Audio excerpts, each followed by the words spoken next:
వాళ్ళకి సమస్యల కోసం మేము చెప్తున్నాము.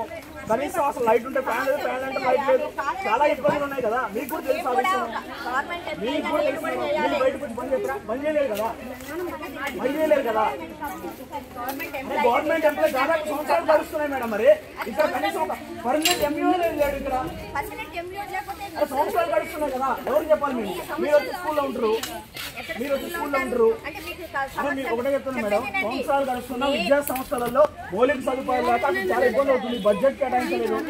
మీరు వచ్చి బయటకు వచ్చి మీరు అడగరు, వాళ్ళంటి వాళ్ళు అడిగితే మాత్రం అడ్డుకుంటారు. ఎవరు అడగాలి మరి ఇదంతా? ఈరోజు తెలంగాణ రాష్ట్ర వ్యాప్తంగా వామపక్ష విద్యార్థి సంఘాల ఆధ్వర్యంలో పీడిఎస్, ఎస్ఎఫ్ఐ, ఏఎస్ఎఫ్ సంబంధించినటువంటి ఇతర విద్యార్థి సంఘాలు మొత్తం కలుపుకొని రాష్ట్రంలో ఉన్నటువంటి విద్యారంగ సమస్యల పరిష్కారం చేయాలని చెప్పేసి, రాష్ట్రంలో ఉన్నటువంటి స్కూళ్ళు, హాస్టల్ సంబంధించినటువంటి సమస్యలలో మౌలిక సదుపాయాలు కల్పించాలని, ఈ రాష్ట్రంలో ఉన్నటువంటి ఎంఈఓ, డిఈఓ, టీచర్, లెక్చరర్ పోస్టుల్ని భర్తీ చేయాలని, బెస్ట్ అలవెన్స్ స్కూల్ సంబంధించినటువంటి పెండింగ్ లో ఉన్నటువంటి అలవెన్స్ అన్ని రిలీజ్ చేయాలని, పెండింగ్ లో ఉన్న స్కాలర్షిప్ రియంబర్స్మెంట్స్ ని విడుదల చేయాలని, అట్లాగే ఈ రోజు జరుగుతున్నటువంటి బంద్లో విద్యాశాఖ మంత్రిని నియమించాలని చెప్పేసి అనేక డిమాండ్స్ తో ఈరోజు పీడిఎస్ సంబంధించినటువంటి వామపక్ష విద్యార్థి సంఘాలు మొత్తం కూడా బంధునికి పిలుపునివ్వడం జరిగింది. దీంట్లో భాగంగా భద్రాచలంలో బంధు సంపూర్ణంగా బంధు ఒక పక్క కొనసాగుతున్నా కానీ, ఇక్కడ ఉన్నటువంటి లోకల్ గా ఉన్నటువంటి ఎంఈఓ ఎవరైతే ఉన్నారో చాలా దురుసుగా విద్యార్థి సంఘాల నాయకులతో ప్రవర్తించడం, ఏం చేస్తావో చేసుకో అని చెప్పేసి దురుసుగా ప్రవర్తించే పరిస్థితి కనబడతా ఉంది. ఒక పక్క అధికారులు అట్లాగే సంబంధించినటువంటి మంత్రులు విజిట్ చేసినప్పుడు మాత్రమే ఆ స్కూల్, హాస్టల్ బాగుంటుంది తప్ప తర్వాత వెళ్ళిపోయినప్పుడు చాలా దారుణమైన పరిస్థితుల్లోకి నెట్టవేయబడతా ఉంది. ఇది ఈ ఎంఈఓ గారికి కనపడట్లేదని చెప్పేసి సూటిగా పీడిఎస్, వామపక్ష విద్యార్థి సంఘాలు ప్రశ్నిస్తా ఉన్నాయి. ముఖ్యంగా ఒక పక్క బంద్ నిర్వహించడానికి విద్యారంగ సమస్యలు పరిష్కారం చేయాలని, విద్యార్థులు పడుతున్నటువంటి బాధల్ని ఈ రోజు మా గోడుని పట్టించుకోమని చెప్పడానికి ఒక మంత్రి కూడా లేని పరిస్థితుల్లో మేము మా గోడుని ఎవరు చెప్పుకోవాలనే పరిస్థితుల్లో మేము బంధు పిలుపునిస్తా ఉంటే, ఒక పక్క ఈమె దురుసుగా ప్రవర్తించడం, కనీసం పట్టించుకోకుండా ఇష్టార్థంగా మాట్లాడడం అనే పద్ధతిలో ఈరోజు చేస్తా ఉంది. అయినా సరే ఇట్లాంటి శక్తులు ఎవరు వచ్చినా సరే వామపక్ష విద్యార్థులు ఒక పక్క విద్యార్థుల భవిష్యత్తు కోసం, విద్యార్థుల వాళ్ళ చదువు కొనసాగించాలంటే, వాళ్ళకు వసతులు కావాలంటే మేము నిరంతరం పోరాటం చేసేటువంటి వాళ్ళు, ఇలాంటి వాళ్ళు ఎవరు అడ్డం వచ్చినా సరే ఈ బంధుని మాత్రం ఎవరు ఆపలేరు. ఆపేయమని చెప్పేసి కూడా చాలా మంది కలలు కంటా ఉన్నారు. ఆ కళలు మాత్రం ఖచ్చితంగా నిర్వీర్యం అవుతాయని చెప్పేసి కూడా ఈరోజు పీడిఎస్ చెప్తా ఉంది.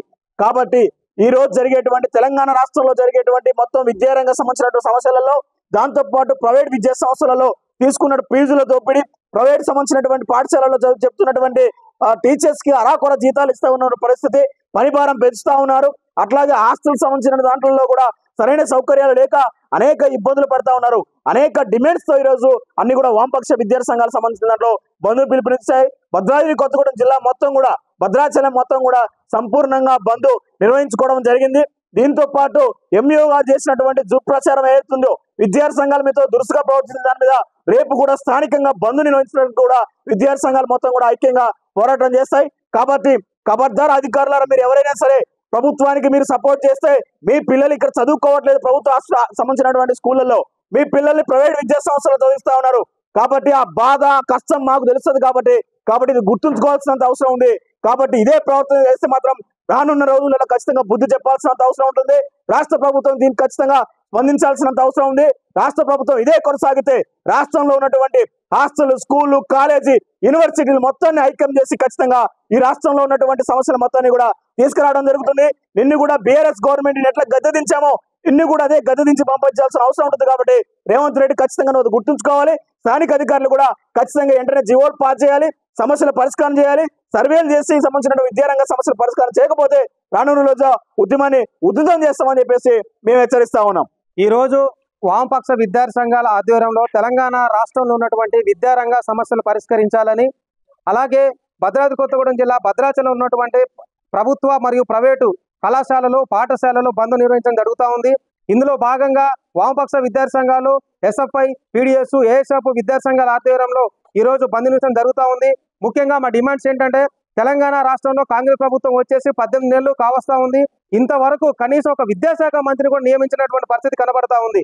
కాబట్టి తక్షణమే రేవంత్ రెడ్డి కనీసం మీరు ఖచ్చితంగా విద్యాశాఖ మంత్రిని నియమించాలని చెప్పేసి ఈ రోజు భారత విద్యార్థి ఫెడరేషన్ ఎస్ఎఫ్ఐ కోరుతా ఉంది. అందులో భాగంగానే ఇంతవరకు కూడా దాదాపు లేదంటే 8,600 కోట్ల రూపాయలు స్కాలర్షిప్స్ ఫీజు రియంబర్స్మెంట్ పెండింగ్ లో ఉన్నాయి. తక్షణమే రిలీజ్ చేయాలని చెప్పేసి ఈరోజు కోరుతా ఉన్నాము. దాంతో పాటుగా గురుకులాలకు అలాగే మౌలిక సదుపాయాలు కల్పించాలని చెప్పేసి సొంత భవనాలు ఏర్పాటు చేయాలని చెప్పేసి ఈ రోజు కోరుతా ఉన్నాము. దాంతో పాటు హాస్టల్స్ జనరల్ హాస్టల్స్ చూసుకున్నప్పుడు అనేక సమస్యలతో సతమతం ఉన్నది. కాబట్టి తక్షణమే ఈ మౌలిక సదుపాయాలన్నీ ఏర్పాటు చేయాలని చెప్పేసి ఈ రోజు ఎస్ఎఫ్ఐగా మేము డిమాండ్ చేస్తాము. అదే కాకుండా ఈరోజు చూసుకున్నట్లయితే ప్రైవేట్ స్కూల్లో పనిచేసేటువంటి టీచింగ్ స్టాఫ్ ఎవరైతే ఉన్నారో వాళ్ళు కనీసం వాళ్ళకి భద్రత లేని పరిస్థితి కనబడతా ఉంది. వాళ్ళకు కూడా భద్రత కల్పించాలని చెప్పేసి ఈ రోజు రాష్ట్ర వ్యాప్తంగా చూసుకున్నట్టు విద్యా వ్యవస్థ మొత్తం నిర్వహించింది.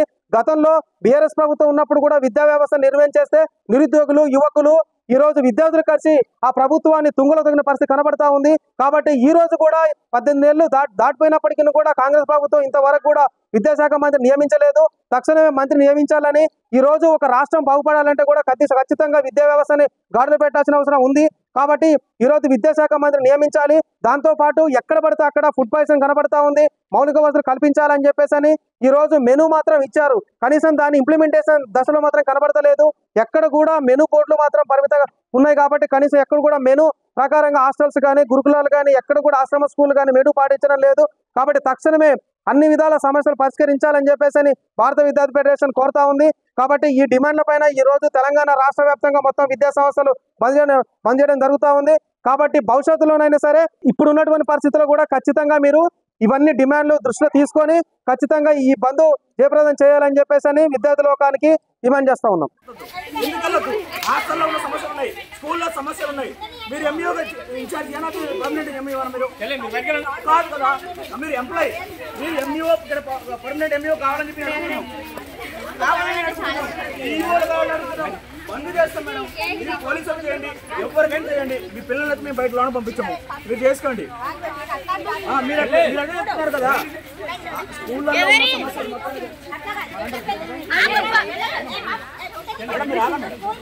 మేము బంద్ చేస్తాం మేడం, బంద్ చేస్తాము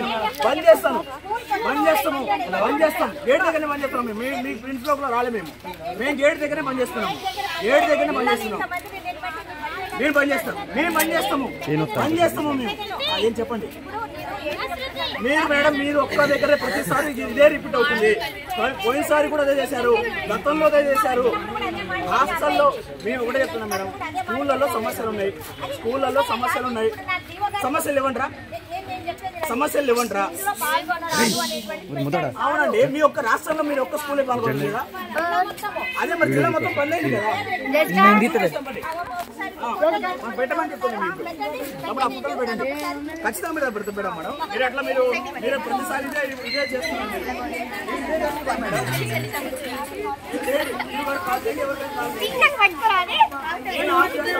మీరు పోలీసు పెట్టండి, మాకు వచ్చే ఇబ్బంది ఏం లేదు. మేము వాళ్ళకి సమస్యల కోసం మేము చెప్తున్నాము. కనీసం అసలు లైట్ ఉంటే ఫ్యాన్ లేదు, ఫ్యాన్ అంటే లైట్ లేదు, చాలా ఇబ్బందులు ఉన్నాయి కదా. మీకు కూడా తెలుసు ఆ విషయం, మీకు కూడా తెలుసు. మీరు బయటకు వచ్చి బంద్ చేయలేరు కదా. గవర్నమెంట్ ఎంప్లాయీ దాదాపు సంవత్సరాలు గడుస్తున్నాయి మేడం. మరి ఇక్కడ కనీసం ఒక పర్మనెంట్ ఎంఈఓ లేదు ఇక్కడ, సంవత్సరాలు గడుస్తున్నాయి కదా. ఎవరు చెప్పాలి? మీరు వచ్చి స్కూల్లో ఉంటారు. మీకు ఒకటే చెప్తున్నాను మేడం, సంవత్సరాలు గడుస్తున్న విద్యా సంస్థలలో మౌలిక సదుపాయాలు లేక చాలా ఇబ్బంది అవుతుంది. బడ్జెట్ కేటాయించలేదు. మీరు వచ్చి బయటకు వచ్చి మీరు అడగరు, వాళ్ళంటి వాళ్ళు అడిగితే మాత్రం అడ్డుకుంటారు. ఎవరు అడగాలి మరి ఇదంతా? అవును మేడం, మేము మీ స్కూల్ టైం ఎంత 9కి మీ స్కూల్ టైము, మేము ముందే బయటకు ఆపేసాము, ఆఫ్ చేస్తాము. మీరు ఎవరితో చెప్తారో చెప్పండి, ఇబ్బంది లేదు మాకు. నిన్న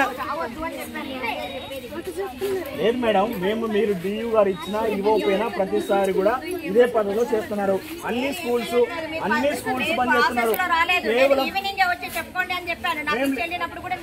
అవునండి, మరి మేము చెప్పాము కదా, మేము పిల్లలు మీ దాంట్లో రాలేదు కదా, మేము ఇక్కడే బంద్ చేసుకుంటున్నాం.